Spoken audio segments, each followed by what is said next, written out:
آج مقصد یہ ہونا چاہیے، ہدف یہ ہونا چاہیے کہ جس طرح امام بارگاہ کو وقف کیا جا رہا ہے اسی طرح اپنے وجود کو وقف کیا جائے کہ مولا میں اپنے وجود کو آپ کی راہ میں وقف کر رہا ہوں، میں اپنے وجود کو خدا کی راہ میں وقف کر رہا ہوں۔ اب اس وجود پر اگر تکلیف آتی ہے تو آ جائے، اگر مصیبتیں آتی ہیں تو آ جائیں۔ وقف کرنے کا مطلب کیا ہے؟ یعنی جو کچھ خدا کہے وہ کچھ ہم کریں۔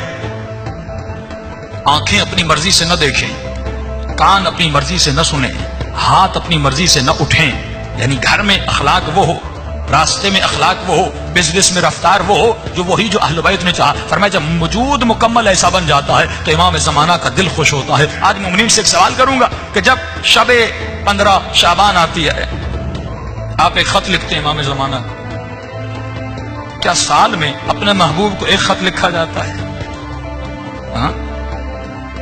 اگر دنیاوی مجازی عشق ہو جائے تو ہم چیٹ کرتے کرتے تھکتے نہیں، باتیں کرتے کرتے مڑتے نہیں، پیکیجز ختم ہو جاتے ہیں لیکن ہماری باتیں ختم نہیں ہوتی، موبائل کی بیٹری ڈیڈ ہو جاتی ہے لیکن جناب کی باتیں ختم نہیں ہوتی۔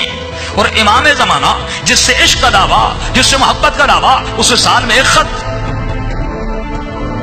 یہ تو امام نے کہا مجھے لکھو تاکہ شیعوں کو سکھائیں کہ جو تو خط لکھتا ہے مجھ تک پہنچتے ہیں۔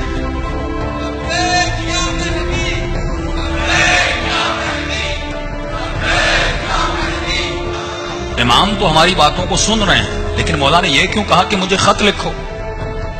اس کا مطلب مولا اپنے چاہنے والوں کو ٹرین کروانا چاہ رہے تھے، کیونکہ خط لکھنے سے پہلے زمانے میں جب مولا نے کہا تھا وہاں پر صرف خط کا ذریعہ تھا، ای میل تو نہیں تھا، فون تو نہیں تھی۔ اس وقت تنہا ذریعہ ارتباط جو انسان آپ سے دور ہوتا ہے آپ اسے خط لکھتے ہیں، اس کی ایڈریس پر خط بھیجتے ہیں۔ تو مولا نے کہا مجھے خط لکھو تاکہ پہلی بات تو تجھے یقین ہو جائے تیرا کوئی مولا ہے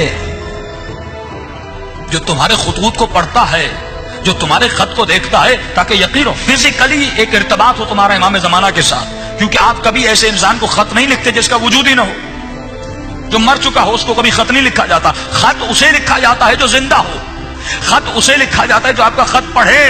تو سال میں ایک مرتبہ مولا نے اپنے شیعوں کو ایک ٹریننگ دی کہ مجھے خط لکھو تاکہ ایک تمہارا فزیکل کنیکشن بنے اپنے مولا کے ساتھ۔ لیکن علماء فرماتے ہیں یہ خط کا سلسلہ، یہ ارتباط کا سلسلہ روزانہ اپنے مولا سے ہونا چاہیے۔ جس طرح تو اپنی ماں سے محبت کرتا ہے، اپنے باپ سے محبت کرتا ہے، اپنی بیوی سے محبت کرتا ہے یا مجازی عشق میں مبتلا ہوتا ہے، تو کتنا کنیکشن میں رہتا ہے، کتنا ارتباط میں رہتا ہے، اسی طرح ہر شیعہ کو اپنے مولا کے ساتھ ارتباط میں رہنا چاہیے، کنیکشن میں رہنا چاہیے۔ اب مولا کے لیے کیا کرے؟ فرمایا صرف خط لکھنا ضروری نہیں، روزانہ رات کو بیٹھو، نماز تہجد کے عادی بنو، آدھا گھنٹہ اپنے مولا کے لیے نکالو، 15 منٹ نماز تہجد پڑھیے۔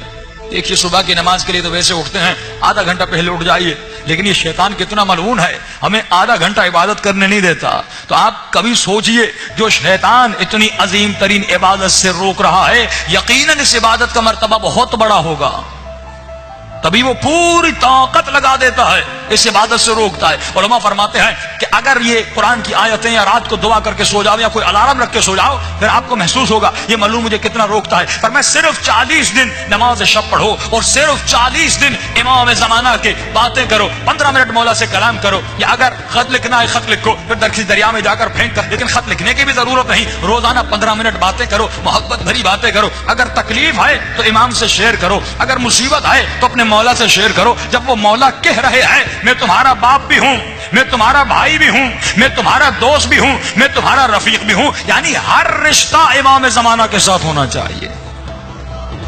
لیکن ہم نے مولا کو صرف ایک محفل بنا دیا کہ سال میں ایک فنکشن کرنا ہے 15 شعبان کا، اور ایک دعائے کمیل پڑھنی ہے اور جمع ہونا ہے، خط لکھنے ہیں، مولا شادی نہیں ہو رہی، مولا پیسہ نہیں، مولا جاب نہیں ہو رہی۔ اور یہ مومنین جب کربلا بھی جاتے ہیں یہی دعائیں کرتے ہیں۔ تو کبھی سوچئے امام بھی کہتے ہوں گے تو جب بھی آتا ہے کچھ مانگنے آتا ہے، جب بھی گئے مانگنے گئے، کا فرمایا کبھی کچھ دینے بھی تو آ دیا کیا ہم نے امام کو؟ آج ہم نے اپنے آقا کو کیا دیا؟ مولا فرماتے کچھ دینے بھی آ، کبھی بیٹا مانگتا ہے، کبھی اولاد مانگتا ہے، کبھی کیا مانگتا ہے، کبھی کیا مانگتا ہے، کبھی اپنے آقا کو کچھ دینے آ۔ مولا کیا آپ کو پیسے چاہیے؟ فرمایا مجھے پیسوں کی ضرورت نہیں۔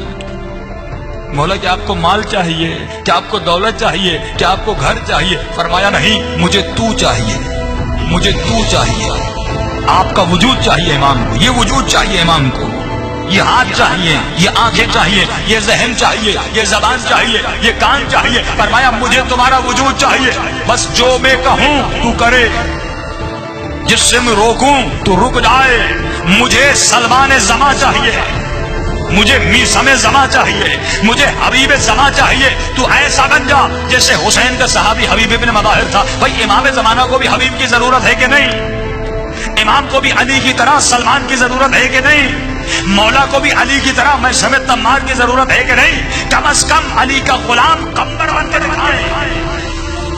کیا مولا کو کسی قمبر کی ضرورت نہیں؟ کا ضرورت ہے، لیکن وہ غریب امام زمانہ فرماتے ہیں آج 1000 سال گزر گئے، فرمایا تکو تنہا اس زمانے میں جی رہے ہیں۔ امام کو اصحاب کی بہت ضرورت ہے، اسی لیے امام نے ایک عدد بتایا کہ جب تک 313 کا عدد مکمل نہیں ہوتا تب تک میرا ظہور نہیں ہوتا۔ اس بات سے ثابت ہوتا ہے آج اگر 400 ملین پوری دنیا میں ہیں لیکن 313 ابھی تک نہیں بن گئی، کیونکہ دین قربانی مانگتا ہے۔